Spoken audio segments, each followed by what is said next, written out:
Hello guys, my name is John Michael Sosa, and today I will be showing you my video and presentation on the assignment for the upper and lower body biomechanics and anatomy video. For the reverse lunge, a person wanted to activate the muscles in their lower body, such as the hamstrings, quads, calves, and the gluteus maximus, will perform this exercise. The prime mover muscles are the quads, which is responsible for extending the knee when you push off from the bottom of the lunge. The synergist muscles are the gluteus maximus, which assist in hip extension, the hamstrings, which assist in knee flexion and hip extension, and also the gastrocnemius and the soleus, which both helps in stabilizing the ankle joint during the lunge. As you step back into the lunge, the hip flexors on the front are being stretched along with the quads during the descent phase of the lunge as the knee flexes. For the biomechanics section, the sagittal plane is involved in the reverse lunge. The primary joint action at the knee joint is when knee extension is happening, which is when you push off from the bottom of the lunge. Again, quads is responsible for this action and is the prime mover for this knee extension action. At the hip joint, the primary joint action is hip extension, particularly when you return to the starting position. The gluteus maximus plays an important role for this hip extension action. Finally, at the ankle joint, the primary joint action is ankle plantar flexion, which is when you push off from the bottom of the lunge, and the calf muscles are involved in this ankle plantar flexion action.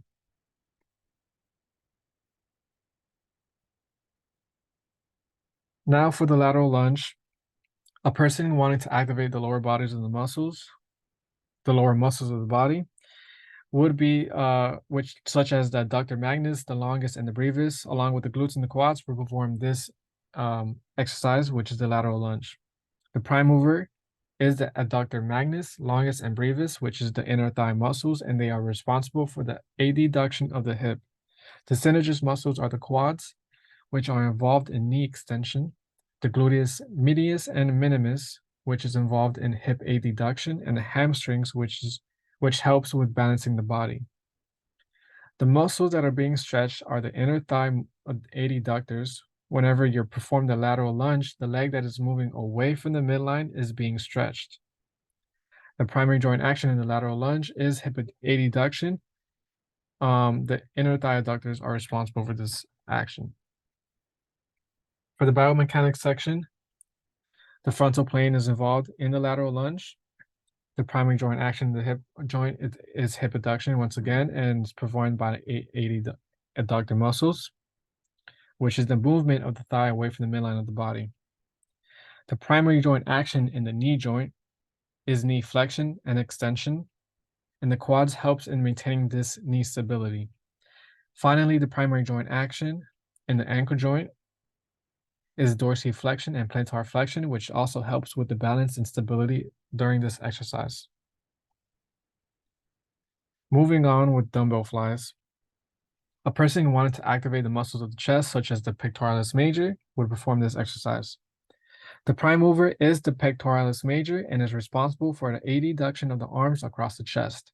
The synergist muscles are the anterior deltoid, which is involved in shoulder flexion and abduction, along with the serratus anterior, which is involved in the forward movement of the arms during the dumbbell flies. The muscles that are being stretched is the pectoralis major. The primary joint action in dumbbell flies is horizontal adduction, which is the movement towards the midline of the body. Once again, pectoralis major is responsible for this movement. For the biomechanics section, the transverse plane is primarily involved with the dumbbell flies. The primary joint action in the shoulder joint is shoulder horizontal adduction. The pectoralis major is responsible for this action, as the muscle contracts to bring the arms together.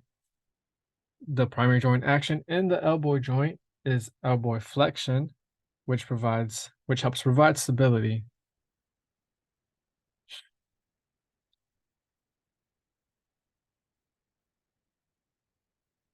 Moving on, and finally with the push-up, the person who wanted to activate the pectoralis major once again, along with the shoulder and triceps, would perform this exercise, which is the push-up.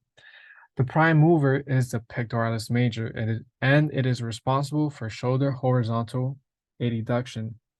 The synergist muscles are the anterior deltoid, which assists the pectoralis major in shoulder flexion during the upward phase of a push-up, along with the triceps brachii, which provides support through elbow extension for the extension of the elbow joint during the upward movement of the body. The muscle that is being stretched is the pectoralis major and the anterior deltoid during the downward phase of the push-up.